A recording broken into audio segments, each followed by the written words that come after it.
Hello friends, and welcome to the Hemmings Auctions Week in Review. I'll actually be on vacation when this airs, so instead of our usual roundup, I'm doing a special collection of restomods that previously sold on HemmingsAuctions.com. Restomods generally means you restore a car, you upgrade the engine and the suspension with some modern technology. The idea is the best of both worlds. You get modern day reliability, power, and handling, but you get to keep that classic look.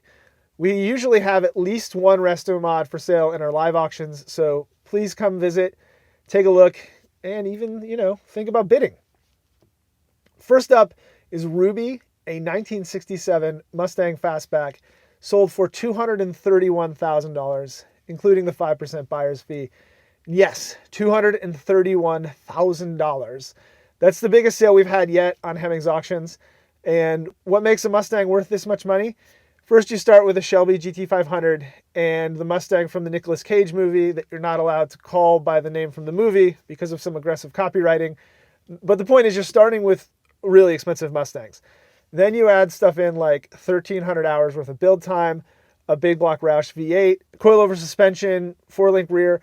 Everything on this build was done to a really high standard with quality parts, and it shows. And it's also reflected in multiple awards and 2 magazine covers. My only question is, how much more would it be worth if it didn't have the Carroll Shelby signature on the dash? Because at this point, not having the signature actually makes it more rare. All right. Next up, a 1969 Pontiac GTO Judge sold for $78,800.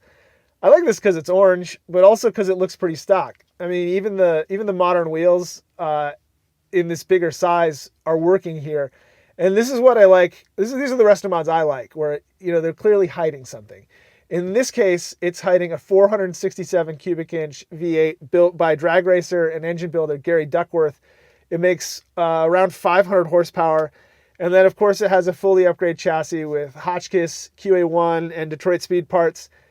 And yeah, 79 grand is a lot of money, but as always, that is less than it costs to build this.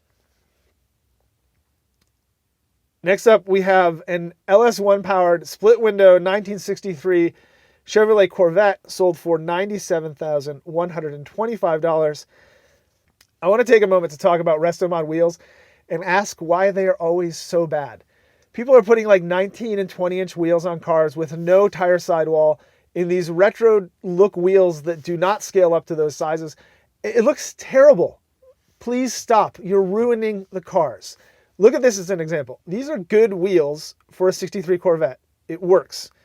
As for the restomod part, this has an LS1 swap, a 4L60E 4-speed automatic, a coilover suspension, and a few other upgrades. If you like that stock look, like I definitely do, this is an awesome build.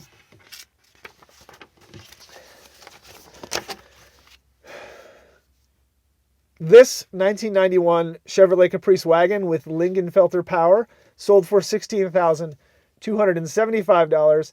And this one has a personal connection to me because it was originally built by John Phillips from Car and Driver, and I used to work with him at Car and Driver. I actually rode in this wagon to lunch once. We had a bunch of people pile in, including a few people in that rear-facing way back seat.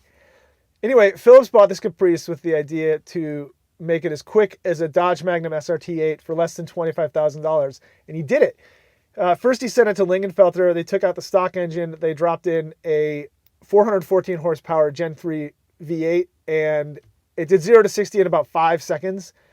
The suspension is stock, but just a little bit lowered, so it's not the full restomod treatment, but it is an example of how much you can get in the custom car world for not a lot of money, especially when you consider an Impala SS is the same or more money, and those only had like 265 horsepower. Next up, a 1962 Cushman Silver Eagle sold for $5,250. A restomod scooter? Yes. And how do you do that? Well, you take an old scooter like a Cushman, you restore it, and then you put in way more engine. In this case, it's a Briggs & Stratton V-twin built by a specialist making 23 horsepower, way more than the original stock 9 horsepower, which sounds wildly entertaining, and it must have been because this has almost 2,300 miles on it since that restoration. I feel like we're all the kid in the video here. You're just, you're thinking like, yeah, I want something like my bicycle, but almost dangerously quick. Can you do that? And I'm like, yeah, I want it. Last up this week, a 1967 Cadillac Series 2 convertible sold for $74,550. You know, who says restomods have to be all muscle cars and stuff? And I mean, nobody. But my point is restomods can come in all shapes and sizes. Like this, which has this classic Cadillac look, but also has a 500 cubic inch V8 from a 1970 Eldorado in it. I like that they're keeping it in the family. And let's just look at the video.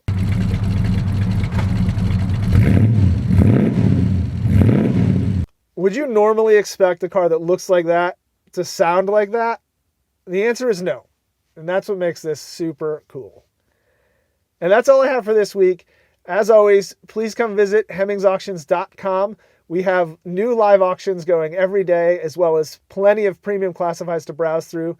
And while you're there, as always, if you haven't yet, sign up for the email newsletter. Get the auctions every single morning in your inbox. That's all I got this week. See you next time.